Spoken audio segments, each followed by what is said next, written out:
అన్ని కూడా ఈ కొద్దిసేపట్లో మనం చక్రతాళ్వార్ సరసన చేసినటువంటి ఆ పంచమీ తీర్థాన్ని కూడా వీక్షించబోతున్నాము.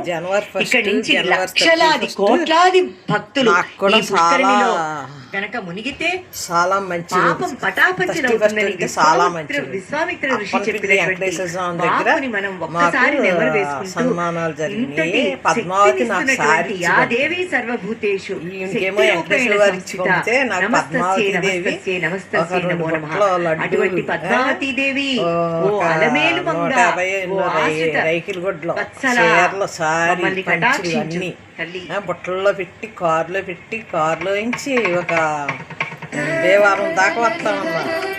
మేము దేవారం దాకా రానివ్వలేదు. అంటే తెల్లారి జనవరి 1 గుళ్ళో చాలా పనులు ఉంటాయి. సిబ్బంది గుళ్ళో అర్చకులు అందరూ కూడా మైలు లెక్క అలా నడుచుకుంటూ వచ్చారు. మా కారు వెనకాల నెమ్మదిగా నడపమన్నారు.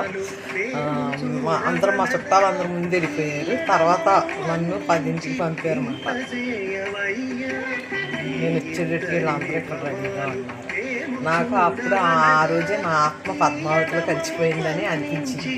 మేమిద్దరం కూడా వెంకటేశ్వర వారు, అలివేలు మంగమ్మ, పద్మావతి నన్ను చాలా ఆశీర్వదించారు.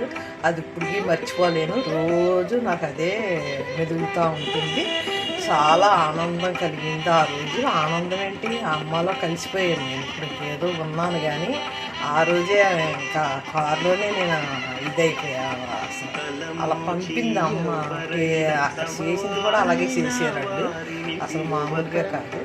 ఆ ఆనందాన్ని 31st అప్పుడుగా జనవరి 1 వచ్చేటడికి మాకు మిత్రులు వస్తాయి అనుకోండి. అలా అలివేలమ్మ మంగమ్మ సారి నగలు వస్తుంటే అదే అనిపించింది నాకు పద్మావతి స్వయంగా చేసింది. పద్మావతి అమ్మకేమో వెంకటేశ్వర వారు, విష్ణువు వారు ఆవిడికి నగలు అన్నీ పంపుతున్నారు కదా. కమలహారం, ఇంకేంటో హారం, అన్ని సారీస్ అన్నీ పంపుతున్నారుగా. అమ్మ చాలా ఆనందిస్తుంది అన్నమాట. ఇక్కడ నేను పద్మావతి గురించి ఆనందించాను. అది గురించి ఆవిడ ఆయన గురించి ఆనందిస్తాను.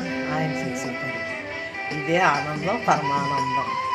నమో భగవతే వాసుదేవాయ, నమో భగవతే వాసుదేవాయ.